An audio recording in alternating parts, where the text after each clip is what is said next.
بسم اللہ الرحمن الرحیم الحمد للہ رب العالمین وبہ نستعین وصلی اللہ وسلم علی سید الانبیاء والمرسلین وعلی آلہ واصحابہ اجمعین ومن تبعہم بإحسان الی یوم الدین اما بعد۔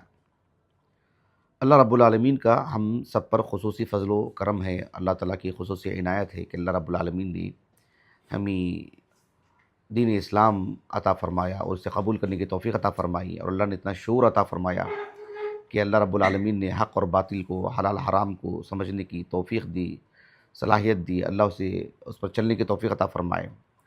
اور قرآن مجید جو کتاب ہدایت ہے، ایک انسان جو ابھی اسلام قبول کیا ہو یا ابھی شعور کے مرحلے میں آیا ہو یا بالکل مبتدی ہو، اس کے لیے بھی اس میں بہت کچھ ہے۔ بالخصوص اللہ رب العالمین نے جہاں ہمیں فرض کفایہ یعنی حصول علم کے لیے انتخاب کیا ہے، اس کے تو اس اعتبار سے ہمارا اپنا پڑھنا، ہمارا اپنا دراسہ، ہماری اپنی کوششیں بالکل الگ ہونی چاہیے، ممتاز ہونی چاہیے۔ اللہ سبحانہ و تعالیٰ نے قرآن مجید سے متعلق بیان فرمایا سورۃ صاد میں، کتاب انزلناہ الیک مبارک لیدبروا آیاتہ ولیتذکر اولو الالباب۔ قرآن مجید میں تدبر کرنا، غور و فکر کرنا۔ اب ظاہر بات ہے تدبر وغیرہ سے متعلق تفصیلی چیزیں اس درس میں تو نہیں بتا سکتا ہوں، اس پر ہمارا مستقل درس ہے کہ تدبر کا معنی کیا ہے اور تدبر کی صورتیں کیا ہیں وغیرہ وغیرہ۔ تو مجھے اس نشست میں ایک بات یہ بتانی ہے کہ قرآن مجید میں یعنی انبیاء علیہ السلام کے جو قصے ہیں یا دیگر توحید سے متعلق یا یعنی اطاعت رسول سے متعلق، آخرت سے متعلق، جنت جہنم سے متعلق، یعنی اہل ایمان کی نجات یا کفار اور اللہ کے نافرمانوں سے متعلق اللہ رب العالمین نے جو وعیدیں سنائی ہیں عیاذا باللہ، تو قرآن مجید میں یعنی جس اسلوب سے جو باتیں بیان کی گئی ہیں، ان میں الفاظ اور جو ہے تراکیب، اسالیب، وہ جو ہے اعجاز، یہ سب بہت معنی رکھتے ہیں تاکہ اللہ سبحانہ و تعالیٰ کی جو مطلوب باتیں ہیں، جو مقصود ہیں، ہم اس تک پہنچ پائیں۔ اس سلسلے میں یعنی ایک بڑا حصہ ہے قرآن مجید کا جنہیں ہم متشابہ آیات، متشابہات کا کہتے ہیں۔ تو قرآن مجید کی جو متشابہ آیات ہیں، اس سلسلے میں اس بات کی کوشش کرنا چاہیے کہ جہاں بحیثیت حافظ قرآن خاص طور پر میں بتا رہا ہوں، ہم دیکھتے ہیں کہ یہاں آیت کریمہ اس طرح سے ہے، یہاں آیت کریمہ اس طرح سے ہے، کبھی کبھار حرف کی تبدیلی ہو جاتی ہے، کبھی کبھار جو ہے مطلب ایک کلمے کی کبھی تقدیم و تاخیر وغیرہ وغیرہ، کسی میں ایک کلمہ نہیں ہوتا ہے، کسی میں ایک کلمہ کا اضافہ رہتا ہے، ایک زائد کلمہ رہتا ہے متشابہ آیات میں۔ جہاں ہم اس کی رعایت کرتے ہیں، بالکل متن اور لفظ کی رعایت کرتے ہوئے پڑھنے کی اور یاد کرنے کی کوشش کرتے ہیں، تو چونکہ اللہ تعالیٰ نے ہمیں حافظ قرآن ہونے کے ساتھ ساتھ اللہ سبحانہ و تعالیٰ نے اس کا معنی مفہوم سمجھنے کی بھی، اس کے مراحل کی بھی مراحل طے کرنے کی بھی اللہ نے ہمیں توفیق اور سعادت نصیب فرمائی، تو معنوی اعتبار سے بھی ہمیں دیکھنا چاہیے کہ اس میں کیا فرق ہے۔ بات واضح ہو گئی؟ اب مثال کے طور پر دیکھیں کہ آج کی اس نشست میں ایک آیت کریمہ آپ کے سامنے رکھتا ہوں۔ دو آیت کریمہ اور دو الگ الگ نبی سے متعلق گفتگو ہوئی ہے۔ ایک سورۃ یوسف میں جس میں اللہ رب العالمین نے یوسف علیہ السلام کا قصہ بیان کرتے ہوئے کہا، وَلَمَّا بَلَغَ أَشُدَّهُ آتَيْنَاهُ حُكْمًا وَعِلْمًا وَكَذَلِكَ نَجْزِي الْمُحْسِنِينَ۔ اور یہی بات اللہ سبحانہ و تعالیٰ نے موسیٰ علیہ السلام کے قصے میں سورۃ القصص کے بالکل ابتدائی حصہ، اس میں اللہ تعالیٰ نے بیان فرمایا، وَلَمَّا بَلَغَ أَشُدَّهُ وَاسْتَوَى آتَيْنَاهُ حُكْمًا وَعِلْمًا وَكَذَلِكَ نَجْزِي الْمُحْسِنِينَ۔ دیکھیں بحیثیت حافظ قرآن اگر ہم اس کی رعایت کرتے ہیں کہ سورۃ یوسف میں یا یوسف علیہ السلام کے قصے میں وَاسْتَوَى نہیں ہے، اور سورۃ القصص میں یا موسیٰ علیہ السلام کے قصے میں وَاسْتَوَى کا اضافہ ہے، ایک زائد جو ہے مطلب لفظ وہاں پر موجود ہے، تو اس حد تک بھی بات ٹھیک ہے اور یہ بھی ہونا چاہیے اور یہ بھی فرق معلوم ہونا چاہیے۔ ساتھ میں ایک زائد بات بلکہ اصل بات، اہم بات اور مقصود بالذات جو یہ ہے کہ معنوی فرق کیا ہے۔ کیوں اللہ سبحانہ و تعالیٰ نے یوسف علیہ السلام کے قصے میں وَاسْتَوَى نہیں کہا؟ کیوں موسیٰ علیہ السلام کے قصے ہی میں وَاسْتَوَى کا اضافہ ہوا ہے؟ اس کا عکس کیوں نہیں ہوا ہے؟ لفظی اعتبار سے بہت آسان ہے، بات واضح ہو گئی، لیکن وہ اہم ضرور ہے، لیکن اس سے کہیں زیادہ اہم، کئی گنا زیادہ اہم یہ ہے کہ اس کے معنی میں ہم فرق جانیں۔ پورے قرآن مجید سے متعلق یہی بات ہے۔ ایک مثال میں آپ کو دے رہا ہوں تاکہ آپ کو ایک رخ ملے پڑھنے کا، سمجھنے کا اور جو ہے معلوم کرنے کا۔ اس سلسلے میں یعنی کتاب و سنت کی روشنی میں جو باتیں ہیں، اہل علم نے اس سلسلے میں جو کوششیں کی ہیں، کچھ باتیں میں آپ کے سامنے رکھوں گا انشاءاللہ تعالیٰ۔ اس سلسلے میں بنیادی بات میں آپ کو بتاتا ہوں کہ یعنی التفسیر المحرر للقرآن الکریم جو یعنی فی الحال اللہ رب العالمین نے اس تفسیر کو خاصی شہرت عطا فرمائی، اور متداول ہے یہ تفسیر اللہ تعالیٰ کے فضل و کرم سے، یعنی ایک مقبول ہوتی جا رہی ہے تفسیر، اس لیے کہ اس تفسیر میں مواد کی کثرت ہے اور ہر پہلو سے مواد ہے، عمدہ ترتیب ہے، اور یعنی ایک ایک عالم دین کی محنت نہیں لگی ہے، ایک عالم دین جو بذات خود کئی علوم کا یعنی حامل ہوتا ہے، اس کی کوششیں ہی بہت کچھ ہوتی ہیں، لیکن جب ایک لجنہ، ایک علماء کی ایک ٹیم، ایک جماعت، اور متعدد فنون کے ماہرین عربی زبان کے ساتھ لے کر کے جو ہے مطلب تفسیری معلومات سے لے کر علم حدیث، اور جو ہے مطلب بلاغت ہو، اصول فقہ ہو، دیگر سبھی فنون کا مجموعہ حاملین ایک جماعت ہو، اور ان کا مطلب یعنی ان کا علم اس میں اگر نظر آ رہا ہے، تو پھر اندازہ لگائیے کہ کس قدر کتابوں کا احاطہ اس میں ہوا ہے۔ تو تفسیر المحرر القرآن الکریم 44 جلدوں میں، وہ تو ہے میرے پاس اللہ تعالیٰ کے فضل و کرم سے الحمدللہ۔ تو اس میں یعنی میں بطور ایک آغاز ایک بات بتا رہا ہوں، انہوں نے ایک بنیادی فرق بتایا ہے۔ بنیادی فرق یہ ہے کہ انہوں نے کہا کہ یعنی الاشد، یہ جو کلمہ ہے، کہا کہ الاشد یعنی ان الاشد کمال القوہ، وان الاستواء کمال البنیہ، یہ بنیادی طور پر فرق بتایا آپ نے۔ یعنی الاشد یہ جو لفظ ہے، جو اشتراک ہے دونوں جگہ پر، یوسف اور موسیٰ علیہ السلام دونوں قصے میں ہے، کہا کہ ان الاشد کمال القوہ، اس کا تعلق ہے ایک بدنی اعتبار سے، جو انسان کو جو قوت ہوتی ہے، اللہ سبحانہ و تعالیٰ وہ تو بالکل صغر سن سے، انسان جب 2-3 سال کا بچہ رہتا ہے، پھر وہاں سے 5 سال کا، پھر بھاگ دوڑ شروع ہو جاتی ہے 3 سال کے آس پاس، اس سے پہلے سے ہی، پھر اس کے بعد 10 سال اور 15 سال، وہیں سے 20 سال، دھیرے دھیرے دیکھیں گے آپ جو ہے مطلب 20-30 سال کا جو نوجوان رہتا ہے، تو اس کے ہاتھ پیر کافی مضبوط رہتے ہیں۔ دنیا بھر میں اللہ رب العالمین نے جو نظام، جو فطرت میں جو اللہ تعالیٰ نے بات رکھی ہے، تو اس کا تعلق ہے الاشد سے، جو کم و بیش انسان کے 18 سال سے لے کر کے ایک 30 32 35 33 سال تک کی بات چلتی ہے۔ تو یہ ہے اس کا تعلق ہے الاشد، جو موسیٰ علیہ السلام میں بھی ہے اور یوسف علیہ السلام میں بھی موجود ہے۔ کس وقت کی بات ہے میں آگے بتاؤں گا انشاءاللہ تعالیٰ، لیکن جہاں مسئلہ آتا ہے استوا کا، جو اللہ نے کہا کہ ثم استوا، یعنی وآتیناہ حکم، نہیں کیا آیت کریمہ، ولما بلغ اشدہ واستوا، ثم استوانی واستوا، تو یہ جو استوا والی بات ہے، کہا کہ ان الاستوا یعنی کمال البنیہ، مطلب ہے کہ کامل انسان، کامل الاعضاء، جو انسان 40 سال کی عمر کا ہو جاتا ہے، مکمل 40 سال کے بعد اس کی جو عقل مضبوط، اس کی مطلب اس کی قد و قامت ہو، اس کی جسمانی، اس کی جو جسامت ہو، مکمل جو ایک حیت، جو ایک رجل کی جو بنتی ہے، تو کہا کہ وہ کمال البنیہ والی جو بات ہے وہ استوا کے اندر آتی ہے۔ بات واضح ہو گئی؟ اب دیکھیے قرآن مجید سے اس کو میں آپ کو سمجھاتا ہوں، آپ کو انشاءاللہ تعالیٰ قرآن آیات کی روشنی میں، دونوں انبیاء علیہ السلام کے قصے کو سامنے رکھ کر، قرآن آیات کی روشنی میں، اور پھر حدیث کی روشنی میں میں آپ کو بات بتاتا ہوں، پھر انشاءاللہ بات اچھی طرح واضح ہو جاتی ہے۔ آپ دیکھیے کہ اس آیت کریمہ کو سامنے رکھیے جو سورۃ الاحقاف کی ہے۔ اللہ سبحانہ و تعالیٰ نے فرمایا وَوَصَّيْنَا الْإِنسَانَ بِوَالِدَيْهِ إِحْسَانًا حَمَلَتْهُ أُمُّهُ كُرْهًا وَوَضَعَتْهُ كُرْهًا وَحَمْلُهُ وَفِصَالُهُ 30 شهرًا، اس کے بعد حتی دیکھو دو چیزیں ہیں، حتی اذا بلغ اشدہ وبلغ 40 سنہ، بات واضح ہو گئی؟ آپ لوگوں کو یاد ہوگا کہ یعنی ایک مہینہ پہلے، غالباً ایک مہینہ 2 مہینے ہونے جا رہے ہیں، ایک خطبہ جمعہ تھا کہ 40 سال کی عمر اگر کسی کی ہو جائے تو وہ اس دعا کا اہتمام کریں۔ اس سلسلے میں یعنی اس آیت کریمہ میں حتی اذا بلغ اشدہ، یہ کون سی عمر ہے؟ وبلغ 40 سنہ، یہ کون سی عمر ہے؟ میں نے اس کو بتایا تھا، وبلغ 40 سنہ، یہ تو بالکل واضح ہے 40 سال، لیکن حتی اذا بلغ اشدہ، اب میں تفسیر میں نہیں جاؤں گا کیونکہ میں نے اس پر تفصیلی گفتگو کر چکا ہوں، لیکن بس اشارے میں آپ کو یہ بات بتا رہا ہوں کہ حتی اذا بلغ اشدہ، اس سلسلے میں امام محمد بن جریر الطبری رحمہ اللہ، جامع البیان عن تاویل آیات القرآن، امام المفسرین، آپ اس سلسلے میں آپ دیکھو کہ امام محمد بن جریر الطبری رحمہ اللہ کی تفسیر کا ایک عمومی معاملہ یہ ہے کہ جہاں نص صریح سے کوئی بات نہیں آتی ہے دیگر قرآنی آیات کی روشنی میں، یا حدیث کی روشنی میں، یا صحابہ سے منقول کوئی مطلب صحیح اسانید کی روشنی میں کوئی بات نص صریح سے کسی طرح کی کوئی تقید نہیں ہوتی ہے، یعنی یا کسی جگہ کی کوئی تخصیص نہیں ہوتی ہے، تو پھر اس کو وہ عام رکھتے ہیں۔ بات واضح ہوگی؟ اس کو وہ مجمل آیات میں شمار نہیں کرتے ہیں، اس کو عام رکھتے ہیں، اور اس کی جو ہے مطلب اگر تخصیص نہیں ہو پا رہی ہے تو پھر اس کی تخصیص نہیں کرتے ہیں، مطلب ایسے دلائل ہونے چاہیے جو واقعتاً اس کی تخصیص کرے۔ بات سمجھ میں آ رہی؟ تو یہاں پر بھی یہی راستہ اختیار کیا، عام طور پر یہی راستہ اختیار کرتے ہیں۔ کہا کہ کوئی خاص ٹھوس دلیل نہیں ہے، نہ قرآن آیات کی روشنی میں نہ احادیث کی روشنی میں، کہ حتی اذا بلغ اشدہ، کسی نے کہا کہ 18 سال، کسی نے کہا 20 سال، کسی نے کہا 25 سال، کسی نے کہا 30 سال۔ تو آپ نے کہا کہ جو ہے مطلب یعنی یہ سبھی عمر اس میں داخل ہے۔ اس کا مطلب یہ ہوا کہ جو ہے یعنی اس میں کسی عمر کی آپ تخصیص نہیں کر سکتے۔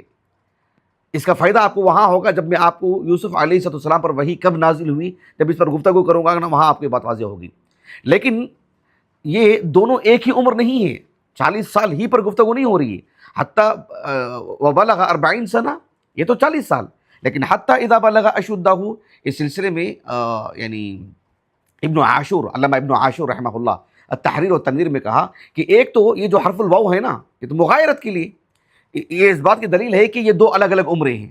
حتیٰ اذا بلغ اشدہ، یہ ایک الگ عمر ہے، وبلغ 40 سنہ، یہ ایک الگ عمر ہے، کیونکہ واو یہ مغایرت کے لیے آ رہا ہے۔ دوسری بات، بلغا، یہ جو فعل کی جو تکرار ہو رہی ہے محض تاکید کے لیے نہیں ہے، یہ فعل کی تکرار بھی بتا رہی ہے کہ دو الگ الگ جہت ہیں، دو الگ الگ صورتیں ہیں، دو الگ الگ مرحلے ہیں۔ حتیٰ اذا بلغ اشدہ، یہ 40 سال کے پہلے کی عمر ہے، وبلغ 40 سنہ، یہ 40 سال کی عمر ہے۔ اچھی طرح بات واضح ہو گئی۔ اب ان دونوں کو سامنے رکھیں گے تو آپ کو بات سمجھ میں آئے گی۔ اس سلسلے میں یعنی دو حوالے میں آپ کو دیتا ہوں۔ ایک حوالہ ہے جو علمی دنیا میں تاج القراء سے جانے جاتے ہیں، تاج القراء محمود ابن حمزہ الکرمانی، 505 ہجری سنہ وفات ہے آپ کی کتاب ہے اسرار التکرار فی القرآن، اسرار التکرار فی القرآن۔ تو اس کتاب کے سب نام لکھ کے رکھ لیجئے، یہ مطلب ہے تقریباً کتاب 200-250 صفحے کی کتاب ہے، اس کو منگوا لیجئے، میرے پاس ہے الحمدللہ، اسرار التکرار فی القرآن۔ ایک دوسری کتاب ہے جن کا نام ہے ابو جعفر احمد ابن ابراہیم ابن زبیر الثقفی الغرناطی، 708 ہجری آپ کا سنہ وفات ہے، ملاک التعویل آپ کی کتاب ہے، 2 جلدوں میں ہے ہمارے پاس الحمدللہ۔ تو ان دونوں کتابوں میں یہ بات ہے جو میں آپ کو پیش کرنے جا رہا ہوں۔ آپ نے سورۃ الاحقاف کی آیت کریمہ سامنے رکھی آپ نے، اب بات آپ کو سمجھ میں آئے گی۔ کہتے ہیں کہ موسیٰ علیہ السلام پر وحی کب نازل ہوئی اور یوسف علیہ السلام پر وحی کب نازل ہوئی۔ اب آپ کو سورۃ الاحقاف کی اس آیت کریمہ کی روشنی میں بات سمجھ میں آئے گی۔ کیسے؟ کہا کہ اللہ سبحانہ وتعالیٰ نے موسیٰ علیہ السلام کے قصے میں بیان فرمایا، وَلَمَّا بَلَغَ أَشُدَّهُ، کہا کہ وَاسْتَوَى آتَيْنَاهُ حُكْمًا وَعِلْمًا، کہا کہ موسیٰ علیہ السلام کو اللہ رب العالمین نے نبوت سے کب سرفراز کیا؟ 40 سال کی عمر کے بعد۔ حتیٰ اذا بلغ اشدہ اور وبلغ 40 سنہ، بات واضح ہوگی۔ کیسے؟ کہا کہ موسیٰ علیہ السلام اوحا الی بعد 40 سنہ، یعنی موسیٰ علیہ السلام کو اللہ رب العالمین نے 40 سال کی عمر کے بعد اللہ نے وحی نازل فرمائی۔ تو ولما بلغ اشدہ، یہ 40 سال کے پہلے کی عمر کی بات ہے جو اس مرحلے کا اللہ نے ذکر فرمایا۔ واستوى، کہا کہ اشارۃ الی تلک الزیادہ وبلغ 40 سنہ، اس کی طرف اشارہ ہے۔ واستوى، جب آپ 40 سال کے ہو گئے، کمال البنیہ، سمجھ رہے ہیں؟ ان الاستواء کمال البنیہ، تو کہا کہ جب آپ اس عمر میں پہنچ گئے تو اللہ سبحانہ وتعالیٰ نے آپ پر وحی نازل فرمائی۔ آپ موسیٰ علیہ السلام کا جو قصہ جو سورۃ القصص میں ہے، جہاں سے آپ کی ولادت سے اللہ رب العالمین نے ساری تفصیلات بیان فرمائی ہے، ایک نظر میں آپ کو 2-3 آیتیں پڑھتا ہوں، اس سے آپ اندازہ لگا لیجیے کہ موسیٰ علیہ السلام کو وحی کب نازل ہوئی۔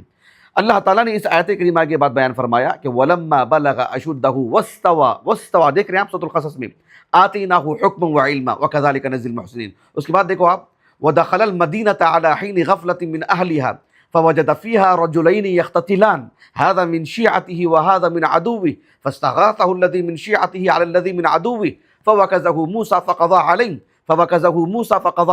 یہ کس پر دلالت کرتا ہے؟ یہ کمال القوہ اور کمال البنیہ پر دلالت کرتا ہے۔ یہ مطلب ہے کہ آپ کی عمر کتنی بڑی ہے۔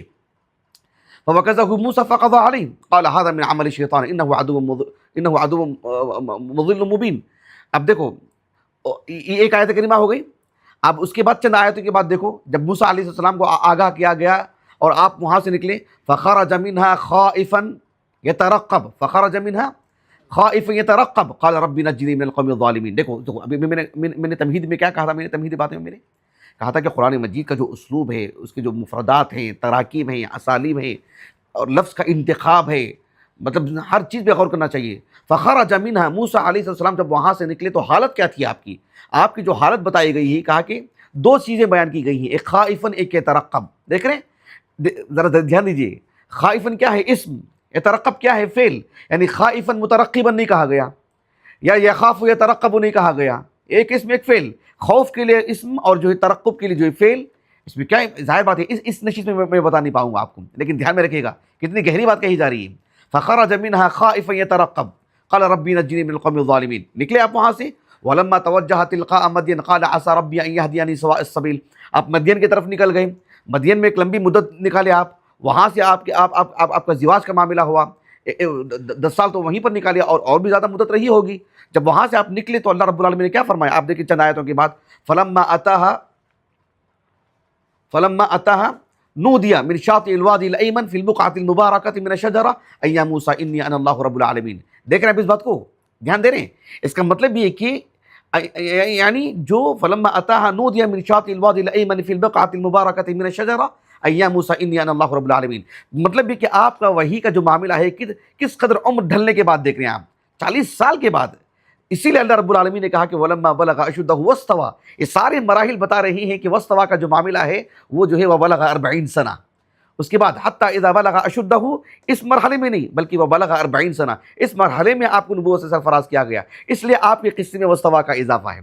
آپ دیکھو سورۃ شعراء کے اواخر میں اللہ نے کیا فرمایا آپ سے متعلق؟ فَفَرَرْتُ مِنْكُمْ لَمَّا خِفْتُكُمْ فَوَهَبَ لِي رَبِّي حُكْمًا وَجَعَلَنِي مِنَ الْمُرْسَلِينَ. وہاں سے نکلنے کے بعد پھر یہ ساری کاروائی، ساری تفصیلات اس کے بعد جو ہے فَوَهَبَ لِي رَبِّي حُكْمًا وَجَعَلَنِي مِنَ الْمُرْسَلِينَ.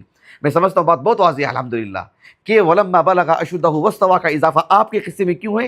اس لیے کہ جو ہے مطلب آپ کو جو نبوت سے سرفراز کیا گیا وہ حَتَّىٰ إِذَا بَلَغَ أَشُدَّهُ اس مرحلے میں نہیں بلکہ وَبَلَغَ 40 سنہ اس مرحلے میں بعد ال40 اللہ رب العالمین نے آپ کو نبوت سے سرفراز کیا گیا.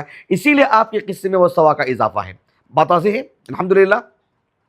اب آپ دیکھیں سورۃ یوسف کے متعلق، یوسف علیہ السلام کو جب کنویں میں ڈال دیا گیا الجب میں، اللہ نے کیا فرمایا؟ یعنی وہ جو آیت کریمہ ہے فلما اجمعوا، یعنی فلما ذهبوا، وہ آیت کریمہ پڑھی فلما ذهبوا به واجمعوا ان يلقوه في غيابة الجب ان يجعلوه في جی فلما ذهبوا به وجعلوا، نہیں کیا آیت کریمہ ہے؟ جی فلما ذهبوا به واجمعوا ان يجعلوه في غيابة الجب. اس کے بعد دیکھیے واوحينا اليه لتنبئنهم بامرهم هذا وهم لا يشعرون. تو آیت کریمہ ہے فلما ذهبوا به واجمعوا ان يجعلوه في غيابة الجب. فلما ذهبوا به واجمعوا ان يجعلوه في غيابة الجب. اس کے بعد وَأَوْحَيْنَا إِلَيْهِ لَتُنَبِّئَنَّهُمْ بِأَمْرِهِمْ هَذَا وَهُمْ لَا يَشْعُرُونَ. کہتے ہیں کہ اس اللہ سبحانہ وتعالیٰ نے یوسف علیہ السلام پر جو وحی نازل فرمائی وہ اس مرحلے میں نازل فرمائی. مولانا سید سلیمان سلمان منصور پوری رحمہ اللہ، جو یعنی جماعت اہل حدیث کے آزادی سے پہلے کی میں بات کر رہا ہوں، اگر ہم بر صغیر کی بات کرتے ہیں تو ہمارے جماعت اہل حدیث کی مطلب ممتاز نام اور علماء میں سے، مطلب علمی دنیا میں، سیاسی دنیا میں، اثر و رسوخ کے اعتبار سے، اور یعنی متعدد اللہ سبحانہ وتعالیٰ نے نعمتوں سے آپ کو سرفراز فرمایا تھا، اور آپ جماعت کے بڑے علماء میں سے ہیں، اور آپ کی متعدد کتابیں ہیں. رحمۃ اللہ عالمین جیسی شاہکار آپ کی کتابیں ماشاء اللہ تعالیٰ، رحمۃ اللہ الرحیق المختوم کا ایک بڑا مصدر ہے وہ. تو ان سب آپ کی کتابوں میں سے ایک کتاب ہے الجمال والکمال، جو سورہ یوسف کی تفسیر میں لکھی گئی ہے، جو آپ نے موسم حج میں لکھا آپ نے، اور 1930 میں آپ حج کے لیے گئے تھے، واپسی میں کشتی میں انتقال ہوا تو سمندر کے حوالے کر دی گئی تھی آپ کی لاش کو رحمہ اللہ. مولانا سید سلیمان سلمان منصور پوری، آپ سے متعلق مولانا اسحاق بھٹی رحمہ اللہ نے مستقل کتابیں ہے کیا؟ مولانا اسحاق بھٹی رحمہ اللہ کی جو کتابوں کا جو جب مجموعہ اس میں کتاب ہے، نہیں یہاں ہے تو ضرور دیکھیں، صرف فہرست دیکھیں، کم از کم آپ کو اندازہ ہو جائے گا. تو مولانا سید سلیمان سلمان منصور پوری رحمہ اللہ، دیکھیے میں بھی پڑھ کے عرصہ ہوا، لیکن آپ مراجعہ کر لیجئے کہ جب یوسف علیہ السلام کو جب اس کنویں میں ڈال دیا گیا تو اس وقت کم و بیش آپ کی عمر انہوں نے جو ہے مطلب یعنی غالباً 20 کے قریب بتائی ہے، 17 سے 21 کے درمیان آپ کی عمر بتائی ہے. ایک مرتبہ دیکھ لیجئے، پڑھ کے عرصہ ہوا. کہنے کا مقصود یہ ہے کہ ولما بلغ اشدہ واستوى، یہ استوا والی جو باتیں وہ یوسف علیہ السلام کے قصے میں نہیں ہیں. کیوں نہیں ہیں؟ اس لیے کہ اللہ رب العالمین نے فرمایا کہ فلما ذهبوا به واجمعوا ان يجعلوه في غيابة الجب، اس لیے کہ وہ اوحینا، اسی مرحلے سے متعلق اللہ رب العالمین نے فرمایا واوحینا الیہ لتنبئنهم بامرهم هذا وهم لا يشعرون. ابھی اچھی طرح بات واضح ہے قرآن آیات کی روشنی میں کہ یوسف علیہ السلام کے قصے میں استوا کیوں نہیں ہے، اور موسیٰ علیہ السلام کے قصے میں استوا کیوں ہے. بات واضح ہوگی آپ کو اچھی طرح سے. جی اب ایک حدیث کی روشنی میں ہم بات کرتے ہیں انشاءاللہ تعالی، وہ یہ ہے کہ اللہ سبحانہ و تعالیٰ نے یوسف علیہ السلام کے قصے میں فرمایا وَلَمَّا بَلَغَ أَشُدَّهُ وَاسْتَوَى نہیں کہا، لیکن جب موسیٰ علیہ السلام کا قصہ بیان کیا گیا تو کہا کہ وَلَمَّا بَلَغَ أَشُدَّهُ وَاسْتَوَى، اللہ رب العالمین نے وَاسْتَوَى کہا کہ دیکھو انبیاء علیہ السلام کے قصے جب قرآن مجید میں پڑھتے ہیں، انبیاء علیہ السلام سے بڑھ کر کے زہد و تقویٰ میں اور جو ہے اللہ رب العالمین کے تقرب حاصل کرنے میں، دنیا کی غفلت سے مکمل طور پر نکل کر کے آنے میں، انبیاء علیہ السلام سے بڑھ کر کے کون شخصیتیں ہو سکتی ہیں بتائیے؟ اللہ رب العالمین کی جو نگرانی، اللہ رب العالمین کی جو حفاظت انبیاء علیہ السلام کے لیے ہوتی ہے، اس کے باوجود بھی ہم دیکھتے ہیں کہ کسی نبی کے سلسلے میں کوئی خاص بات بتا دی جاتی ہے۔ آپ دیکھو اسماعیل علیہ السلام کے قصے سے متعلق میں نے تفصیلی طور پر ایک درس دیا تھا کہ سورہ مریم کی روشنی میں، کہ اسماعیل علیہ السلام کا قصہ کا ذکر جب بھی ہوتا ہے تو یا تو ابراہیم علیہ السلام کے ساتھ جڑا ہوا رہتا ہے، لیکن جب بات اسحاق کا آتا ہے تو ابراہیم اور اسحاق کا ذکر ایک ساتھ ہوتا ہے، لیکن اسماعیل کا ذکر ان کے ساتھ نہیں ہوتا ہے علیہ السلام، کہ کسی اور مقام پر ہی ہوتا ہے۔ تو اس میں کیا حکمت ہے؟ میں نے اس سلسلے میں مستقل درس دیا تھا تقریباً میں سمجھتا ہوں 2 سال پہلے کچھ، وہ یوٹیوب پر موجود ہے الحمدللہ۔ تو آپ دیکھو کہ اسماعیل علیہ السلام کے بارے میں اللہ نے کہا وَكَانَ يَأْمُرُ أَهْلَهُ بِالصَّلَاةِ وَالزَّكَاةِ، تو کیا یہ صرف اسماعیل علیہ السلام یہ فریضہ انجام دیتے تھے؟ کیا یہ ابراہیم علیہ السلام نے انجام نہیں دیا؟ کیا ادریس علیہ السلام نے یہ فریضہ انجام نہیں دیا؟ یا یحییٰ اور زکریا نے نہیں دیے ہیں؟ یا سلیمان اور داؤد اور سلیمان نے نہیں دیے ہیں؟ علیہ السلام سبھی انبیاء نے دیے ہیں۔ اس کے باوجود بھی ہم دیکھتے ہیں کہ کسی نبی سے متعلق کوئی خاص بات کہہ دی جاتی ہے، کسی نبی سے متعلق کوئی خاص بات کہہ دی جاتی ہے۔ صحابہ میں بھی لے لیجئے رضی اللہ عنہم اجمعین، کسی صحابی میں کوئی جو ہے مطلب یعنی نیکی کا کوئی معاملہ زیادہ غالب، کسی میں زیادہ غالب، صدیق اکبر اس سے مستثنیٰ ہے رضی اللہ عنہ، آپ نے سبھی چیزیں موجود تھیں، لیکن دیگر صحابہ کی اگر ہم بات کرتے ہیں تو کسی میں وہ غالب، کسی میں وہ غالب، سبھی چیزیں ہوتے مشترکہ ہوتے ہوئے کوئی نیکی کچھ غالب رہتی ہے، ہوتا نہیں ہوتے ایسے۔ تو آپ دیکھو کہ انبیاء علیہ السلام کی جو حیت ہے، جتنے بھی انبیاء ہیں اللہ سبحانہ و تعالیٰ نے انبیاء علیہ السلام کو ایسا نہیں کہ کوئی نبی نابینا بھی رہے ہوں، کسی نبی میں لنگڑا پن بھی رہا ہو، کسی نبی میں کوئی معذور بھی رہے ہوں، معاشرے میں بتانے کے لیے کہ دیکھو بھی ایک نبی ایسے بھی گزرے ہیں، ایک نبی ایسے بھی گزرے ہیں۔ بات واضح ہوگی آپ کو؟ انبیاء علیہ السلام یعنی فقر و فاقہ غربت ضرور رہی ہے، لیکن نفاست، پاکی، عمدگی اور جو ہے مطلب آنکھ ناک کی جو خوبصورتی ہوتی ہے، قد و قامت اور جسامت، ایسا نہیں ہے کہ بہت موٹے یا جو ہے مطلب بالکل بھی دبلے یا بہت ہی پست قد یا بہت ہی لمبے۔ انبیاء علیہ السلام کی شخصیتیں مطلب کھلواڑ نہیں بنی ہے، دیکھ کر کے کوئی ہنسے کوئی کرے، سمجھ رہے ہیں اس بات کو آپ؟ اسی لیے اہل علم کہتے ہیں کہ وہ جو آیت کریمہ نے سورۃ الفرقان کی ارأیت من اتخذ الہہ ہوا، اس کے بعد آیت کریمہ کیا ہے ذرا دیکھیں، افانت تکون علیہ وکیلا، اس سے پہلے والی آیت کریمہ زبان پہ نہیں آ رہی، ذرا دیکھیں آیت کریمہ،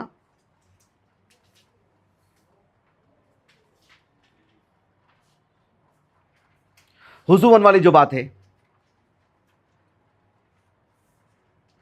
ملی، موبائل میں بھی دیکھ کے بول سکتے ہیں نا۔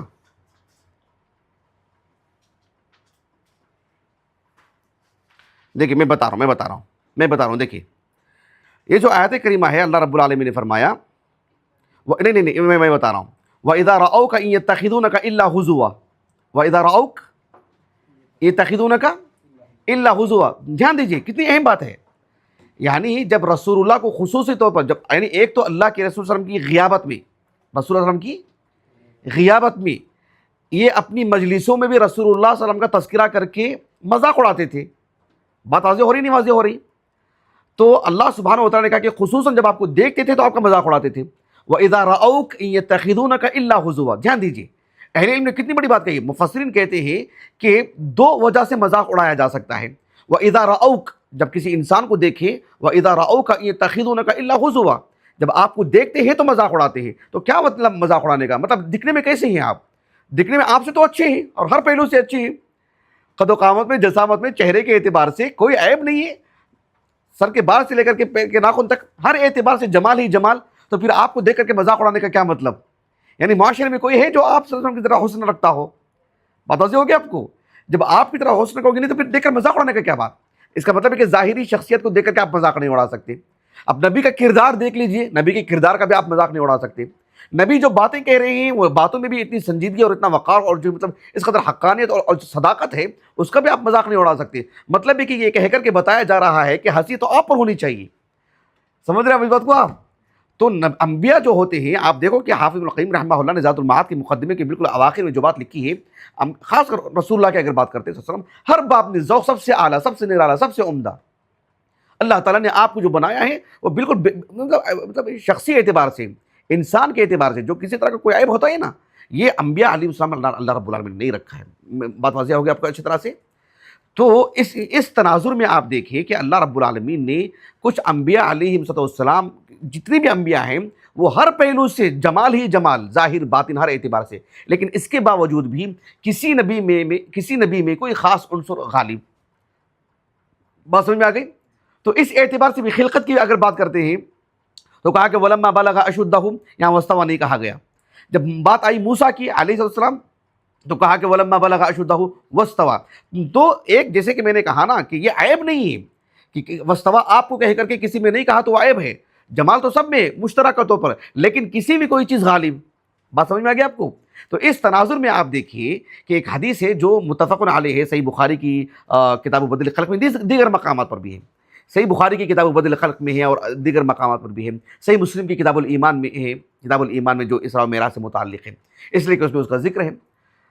اللہ کے رسول عبداللہ بن عباس اس کے راوی ہیں رضی اللہ عنہما، وہ کہتے ہیں کہ رسول اللہ صلی اللہ علیہ وسلم نے فرمایا رأیت لیلۃ اسری موسیٰ علیہ السلام، یعنی جس رات، اسراء کی جو رات ہے نا، اسراء و معراج، کہا کہ میں موسیٰ علیہ السلام کو دیکھا۔ اچھا کس حالت میں دیکھا؟ کہا کہ رجلا آدم، کیا مطلب؟ گندمی رنگ، یعنی آپ کی جو رنگت ہے، کہا کہ گندمی رنگ کے آپ ہیں، اور کہا کہ طوالا جعدا، یعنی قد و قامت کے اعتبار سے بہت ہی دراز قد آپ کا، کافی لمبے قد کے، اور کہا کہ جعدن، گنگریالے بالا ہیں آپ کے۔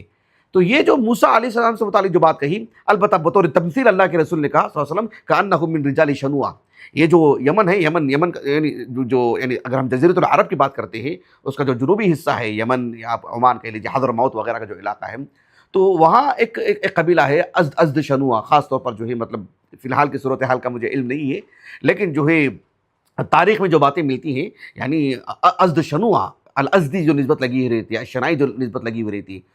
تو آپ دیکھو اگر ہم صحابہ کی بات کرتے ہیں، صحیح بخاری کے اگر ہم راوی اعلیٰ کے طور پر بات کرتے ہیں، سفیان بن ابی حذیفہ رضی اللہ عنہ، وہ جو ہے ازد شنوء کے ہیں، تو یہ فطری طور پر جو ہے اس قبیلے کے جو افراد ہیں، قد و قامت میں، جسمانی اعتبار سے، جسامت میں، مضبوطی میں، تو یہ دیگر لوگوں کے مقابلے میں زیادہ قوی، زیادہ جو ہے مطلب ایک ہیکل قسم کے افراد، یعنی قد و قامت کافی دراز، اور جو ہے بالکل جو 56 انچ تو نہیں، اس سے زیادہ رہے گا، تو ہمارے معاشرے میں جو 56 انچ کا جو سینہ، اس سے کافی جو ہے مطلب وسیع وارث، تو یہ جو ہے اس قبیلے کے عام افراد ہیں جو ازد شنوء کے ہیں۔ اللہ کے رسول نے کہا کہ اس قبیلے کے افراد کو دیکھ لو، اس قبیلے کے افراد کیسے ہوتے ہیں۔ بات سمجھ میں آ گئی؟ تو موسیٰ علیہ السلام سے متعلق اللہ کے رسول نے ایک بات یہ کہی صلی اللہ علیہ وسلم کہ جو ہے رجلا آدم، آپ کی رنگت پر بات کی، آپ کے بال سے متعلق بات کی، کہا کہ جعدن، لیکن آپ کی جو قد و قامت سے متعلق کہا کہ طوالاً کہا، اور یہ بھی کہہ دیا کہ کأنہ من رجال شنوء۔ تو اللہ سبحانہ وتعالیٰ نے کہا کہ وَلَمَّا بَلَغَ أَشُدَّهُ وَاسْتَوَىٰ، یعنی ایک یہ کہ جو ہے مطلب 40 والی بات، 40 سے پہلے جو ہے یوسف علیہ السلام کو، 40 کے بعد موسیٰ علیہ السلام کو، ایک وہ قرآنی آیات کی روشنی میں فرق ہوا۔ ایک دوسرا فرق یہ ہے کہ جمال میں، حسن و جمال میں، اور جو ہے مطلب یعنی مضبوطی میں انبیاء علیہ السلام مشترکہ ہیں ہی، لیکن اس میں بھی ان میں بھی کوئی زائد چیز، جیسے کہ اللہ رب العالمین نے کہا کہ وَاسْتَوَىٰ والی بات آپ کو کہہ کر کی، یہ کہ جو ہے مطلب عام جو جمال ہے انبیاء علیہ السلام میں، ان میں ایک خصوصی طور پر موسیٰ علیہ السلام کے لیے ایک خصوصی طور پر کہا کہ وَاسْتَوَىٰ، اس لیے کہ فَوَكَزَهُ مُوسَىٰ فَقَضَىٰ عَلَيْهِ، جو قوت آپ نے ہے، جو جس طرح سے معاملہ آپ کا رہا ہے، وہ ہلکی پھلکی، آپ کو مقصود ہی نہیں قتل کرنا، آپ نے ایک عام مار ماری اس کو، بھئی متنبر ہے تو وہ اس کی جان ہی نکل گئی، اس کی تنبیہ کر رہے تھے بس، تو مارنے کا جب ارادہ ہو تو کیا حال ہوگا اندازہ لگائیے۔ تو پھر یہ جو موسیٰ علیہ السلام کا جو معاملہ رہا ہے، جو قوت آپ میں رہی ہے، اس کی طرف اشارہ ہے کہ وَلَمَّا بَلَغَ أَشُدَّهُ، کہا کہ وَاسْتَوَىٰ۔ تو یہ جو آج خاص بات جو آپ کے لیے کہی گئی کہ میں نے موسیٰ کو دیکھا علیہ السلام، اور اس حالت میں دیکھا کہ طوالن والی جو بات ہے، یہ واقعتاً حیران کن بات ہے، واقعاً سبحان اللہ، اس طرح جو میں اگر دیکھا جائے تو بات واضح ہوگی آپ کو۔ آپ جبکہ دیکھو ایک زائد چیز یوسف کی بھی لے لیجئے علیہ السلام، وہی اسراء و معراج سے متعلق ایک حدیث ہے جو ہے تو متفق علیہ، لیکن میں آپ کو صحیح مسلم سے سنا رہا ہوں، اور جو ہے انس بن مالک رضی اللہ عنہ سے متعدد ان کے تلامذہ اس سے روایت کرتے ہیں۔ ثابت بن اسلم البنانی سے جو روایت ہمیں ملتی ہے صحیح مسلم کی کتاب الایمان میں، اسراء و معراج سے متعلق امام نووی رحمہ اللہ نے اسراء و معراج سے متعلق ہی باب قائم کیا ہے۔ تو اس میں یہ الفاظ ہے کہ رسول اللہ صلی اللہ علیہ وسلم فرماتے ہیں کہ جو ہے مجھے پھر تیسرے آسمان پر مجھے لے جایا گیا، اور جو ہے فاستفتح، جبرائیل علیہ السلام نے جو ہے دروازہ کھٹکھٹایا اور کہا کہ وہاں سے ثقیل کہ من انت، کہا کہ جبرائیل، کہا کہ ومن معک، کہا کہ محمد صلی اللہ علیہ وسلم اللہ کے رسول کے ساتھ ہے، کہا کہ بعث الیہ، یعنی جو آسمان میں جو فرشتے ہیں ان کو بھی اس کا علم تھا کہ ایک آخری نبی آنے والے ہیں، اسی لیے کہا کہ بعث الیہ، تو جبرائیل علیہ السلام نے کہا کہ قد بعث الیہ، کہاں بھیج دیا گیا ان کو۔ تو بہرحال خوشخبری دی اور مبارکبادی دی اور دروازہ کھولا گیا، ففتح لنا، دروازہ کھولا گیا۔ تو کہا کہ یوسف علیہ السلام کا میرا سامنا ہوا، میری ان سے ملاقات ہوئی۔ اس میں جو لفظ آتا ہے جو اسی تاریخ میں یہ بات ملتی ہے، کہا کہ فَإِذَا هُوَ